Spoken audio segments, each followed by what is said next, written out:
Hello guys, welcome back to my channel. तो फिर से आ गई हूँ मैं अपनी टूटी वूटी हिंदी को लेके। तो इस ड्रामा की अगली एपिसोड की लास्ट में हम लोग देखे थे जहाँ हुआना मिस्टर गाओ को रिसर्च प्रपोजल दे के अपने ऑफिस में लौट आया था और वहाँ आके वेट करने लगा कब मिस्टर गाओ उसकी ऑफिस में आएगी। लेकिन मिस्टर गाओ तो आती ही नहीं। इसके बाद नाइट में जब अपने फ्रेंड के साथ रेस्टोरेंट में बैठा था तभी उसकी बॉयफ्रेंड ओशियाओ जाओ की कॉल आती है उसके पास। और फर्स्ट टाइम हम लोगों को यहाँ ओशियाओ जाओ को दिखाया जाता है जो अभी लंदन में रह के पढ़ाई कंप्लीट कर रहा है। और वो उसे कहती है, बेबी मुझे बहुत बुरा लगता है तुम इतनी मेहनत करके मेरे को पैसा भेजते हो लेकिन इस महीने के पैसे तो तुमने नहीं भेजा। और ये सुन के तो हुआना को बहुत ज्यादा गुस्सा आ जाती है और बातें सुनाने लग जाती है, ऐसी चिकनी चुपड़ी बातें करके ही तो मुझे तुमने फंसाया है पैसा लूटने के लिए। तभी उसे याद आता है वो ऐसा बात नहीं कर सकती। अगर ऐसा हुआ तो वो कभी भी अपनी दुनिया में वापस नहीं जा पाएगा। और वो कहती है, ठीक है बेबी, 1-2 दिन के अंदर मैं तुम्हें पैसा भेज दूंगी, ठीक है ना। वो भी कॉल कट कर देता है। लेकिन हम लोगों को अच्छे से दिखाया जाता है कि हुआना इस ओशियाओ जाओ से बात करके कितनी ज्यादा इरिटेट हुई। नेक्स्ट डे जब हुआना लीदाओ कंपनी के सामने से जा रहा था, वहाँ की बिलबोर्ड में उसी का दिया हुआ प्रपोजल चिपका हुआ था क्योंकि उन लोगों का ये कहना था कि हुआना ने उन लोगों की आइडिया चोरी की है, जो देख के हुआना को बहुत ज्यादा गुस्सा आ जाता है। नेक्स्ट सीन में हम लोगों को एक मैगजीन दिखाया जाता है जिसकी फ्रंट पेज में मिस्टर गाओ और मेंग की फोटो था। एक्चुअली ये काम मिस्टर गाओ के डैड ने किया था। वो चाह रही थी जैसे तैसे करके मिस्टर गाओ की शादी मिंग से हो जाए। कुछ दिन बाद मिस्टर गाओ हुआना की कंपनी में आती है और जो देख के हुआना बहुत ज्यादा खुश था क्योंकि उसे पता था मिस्टर गाओ आएगा।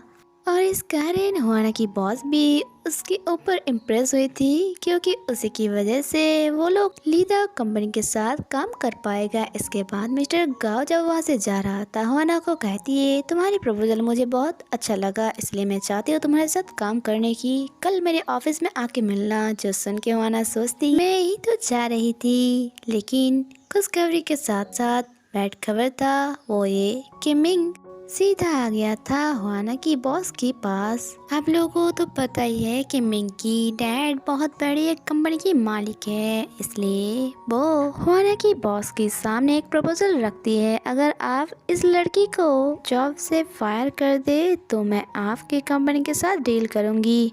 लेकिन ऐसा तो होने वाला नहीं था और उसके बॉस को भी पता था कि वो सोने की अंडे देने वाली मुर्गा है क्योंकि उसी की वजह से वो लोग आज लीदा कंपनी के साथ काम करने वाला है। तो इसलिए कहती है, बस कुछ दिन ही हुआ है वो हमारी कंपनी को ज्वाइन किया है और अभी इसे हम फायर नहीं कर सकते क्योंकि ये हमारी कंपनी के रूल के खिलाफ है। सॉरी मिस, ये हम लोग कर नहीं सकते।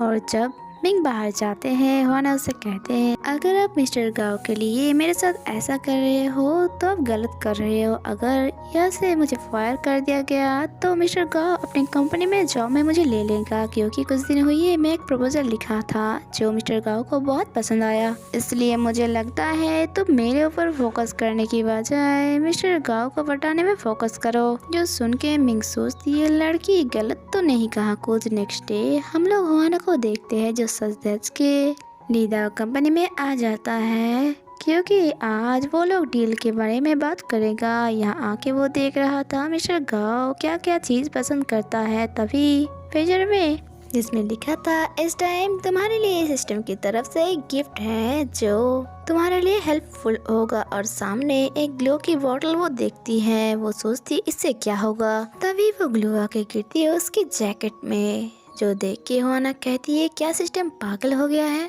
अब मैं क्या करूंगी। वो कुछ ढूंढ रहा था ताकि वो इसे मिटा सके। लेकिन तभी वहाँ मिस्टर गाओ आ जाती है और वो जब मुड़ती है उसके साथ धक्का लग जाता है, दोनों चिपक जाती है ड्रेस के साथ। मिस्टर गाओ उसे छुड़ाने की कोशिश करता है लेकिन जब नहीं छोड़ता वो अपना शर्ट खोलने लग जाती है। लेकिन हुआना को तो बहुत ज्यादा शर्म आ रही थी, इसलिए वो कहती है, ऐसा मत करो, मेरे पास और एक उपाय है जिसके लिए कहती चाहिए। वो कहती है ठीक है और उसे हक करके बाहर ले आती है। और यहाँ ऑफिस के सारे स्टाफ उन लोगों को देख के गॉसिप बना रही थी और वो रिसेप्शन पे आके एक कैंची मांगता है और जब वो उस कैंची से काट रहा था उससे हो ही नहीं पा रहा था। हुआना कहती है अब मुझे दीजिए और वो जब उसे काटती है देखती है वो एक लव की शेप में कट गया है, जो देख के हुआना कहती है अरे ये तो बिल्कुल हार्ट की तरह लग रहा है। जो सुन के मिस्टर गाओ उसे देखती है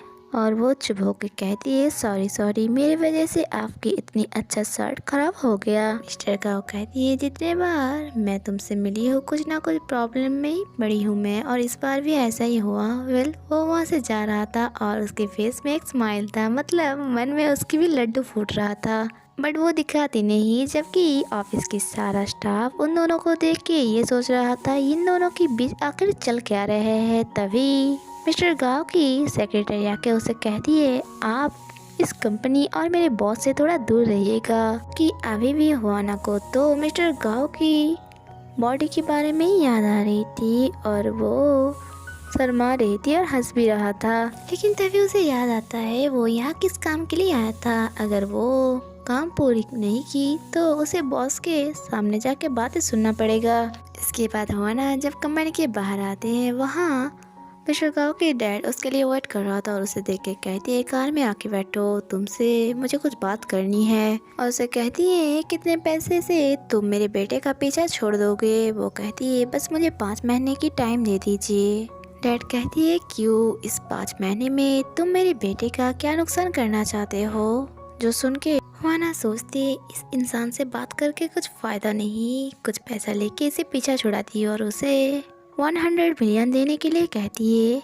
लेकिन मिस्टर गाओ की डैड उसे 500 मिलियन वॉन देती है, जो लेके हुआना वहाँ से चला जाता है। दूसरी तरफ मिस्टर गाओ के असिस्टेंट उसे बता रही थी आपकी डैड से मिस हुआना कुछ पैसे लेते हुए दिखा गया है। जो सुन के मिस्टर गाओ सोचने लग जाती है आखिर ये हुआना करना क्या चाहते हैं। इसके बाद मिस्टर गाओ की डैड फिर से मिंग के साथ उसकी ब्लाइंड डेट फिक्स करती है जहाँ वो भी जाता है। लेकिन यहाँ में उन दोनों के बीच क्या बातें होती है वो हम लोगों को सुनाई नहीं देता और हम लोग देखते हैं मिंग सैड होके होटल रूम के बाहर आ जाती है जहाँ वो मिस्टर गाओ की सेक्रेटरी को देख के पूछती है सच बताना इस हुआना नाम की लड़की के साथ मिस्टर गाओ की क्या रिश्ता है। वो उसके कान में कुछ कहता है, जो सुन के मिंग कहती है ठीक है थैंक यू बताने के लिए, और मेरी एक रिक्वेस्ट है मिस्टर गाओ और हुआना के बीच अगर आज से कुछ भी हो तो तुम मुझे इन्फॉर्म करना, ठीक है ना। वो भी हाँ बोल देती है। इसके बाद हम लोग देखते हैं उसकी सेक्रेटरी उसे कॉल करके बताती है बॉस आप जैसा कहा था बिल्कुल मैं वैसा ही किया, मतलब मिस्टर गाओ के दिमाग में कोई प्लान चल रहा है, लेकिन वो क्या है वो तो ड्रामा के आगे जाके हम लोगों को पता चलेगा, क्योंकि यही पे एपिसोड खत्म होता है। आगे क्या होता है वो जानने के लिए स्टे कनेक्टेड। वीडियो अच्छी लगी तो लाइक एंड कमेंट करना। मिलते हैं नेक्स्ट एपिसोड में। Bye bye.